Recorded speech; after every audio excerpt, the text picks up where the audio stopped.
alunos, meus amigos, sejam todos muito bem-vindos. Hoje nós chegamos no nosso episódio número 10 dessa nossa segunda temporada, onde nós tratamos até agora sobre os vários regimes da comunhão de bens, dos vários regimes do casamento, que alcança vários tipos de regimes, então podem ser adotados vários regimes: regime da comunhão total, regime da separação total, regime da comunhão parcial, regime dos aquestos, união estável. Tratamos de tudo isso até agora, e hoje nós vamos tratar das causas que são impeditivas ao casamento.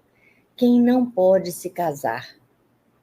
Quem não pode se casar está previsto no nosso Código Civil, no artigo 1521, que diz que os ascendentes não podem se casar com os descendentes.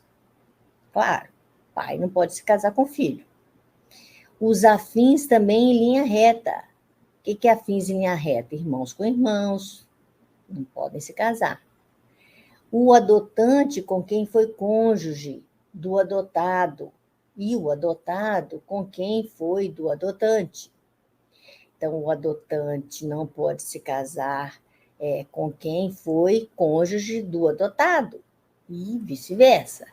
Os irmãos unilaterais ou bilaterais e demais colaterais, até o 3º grau, inclusive, também não podem se casar.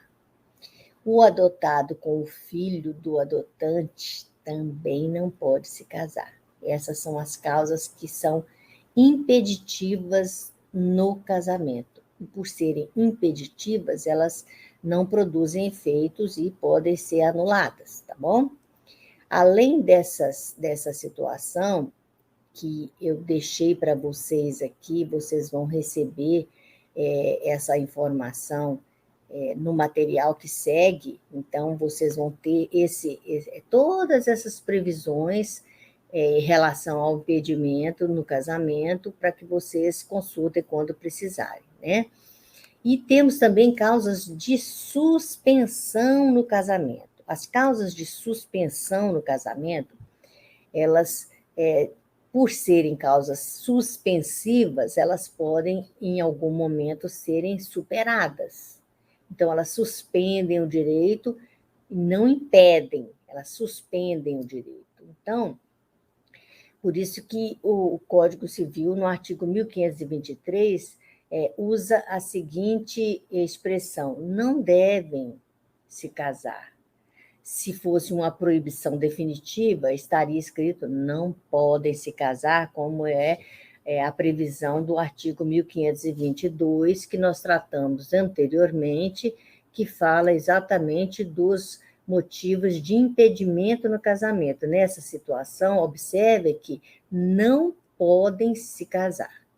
Então, é definitivo, não tem como superar esses impedimentos. Mas, em relação à suspensão no casamento, é possível que o impedimento seja superado. E mesmo essa suspensão é porque, em algum momento, alguma situação precisa ser definida, regularizada e encerrada. Então, por exemplo, o viúvo ou a viúva que tiver filho com o cônjuge falecido, enquanto não fizer inventário dos bens do casal e der partilha aos herdeiros, também não pode se casar.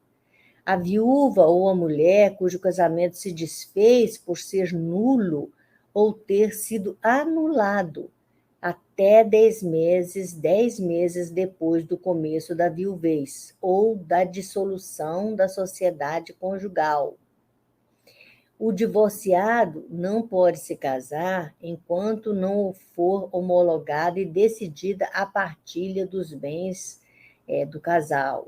O tutor ou curador ou seus descendentes, ascendentes, irmãos, cunhados, sobrinhos ou com a pessoa tutelada também não pode se casar, ou com a pessoa curatelada também não pode se casar, enquanto a tutela ou a curatela estiver vigente. É permitido aos nubentes, aqueles que estão se propondo ao casamento, pedir ao juiz para acabar com essa suspensão.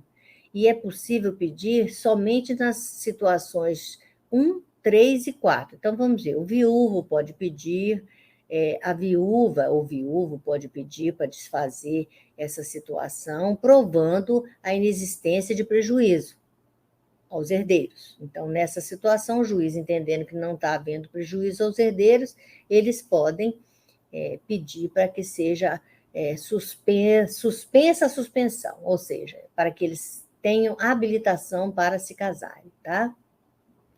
Em relação ao inciso número 2, a nubente tem que provar o nascimento de um filho ou a inexistência da gravidez durante esse período de fluência. Então, ou seja, a viúva ou a mulher cujo casamento se desfez por ser nulo ou ter sido anulado até 10 meses depois do começo da viuvez ou da dissolução da sociedade conjugal. A viúva ou a mulher cujo casamento se desfez por ser nulo ou ter sido anulado. Então, aquela pessoa que é menor, o casamento é nulo, não poderia ter ocorrido. Nessa situação, ele pode pedir para que seja suspensa essa proibição, né? Para que eles se casem, mas vai ter que provar que teve um filho ou que não teve gravidez nenhuma na fluência desse prazo, tá bom? A gente agora vai encerrar essas causas de suspensão e impedimento e vamos chegando ao final da nossa temporada. Até a próxima. A próxima nós vamos tratar da união homoafetiva. Tchau, tchau, até mais.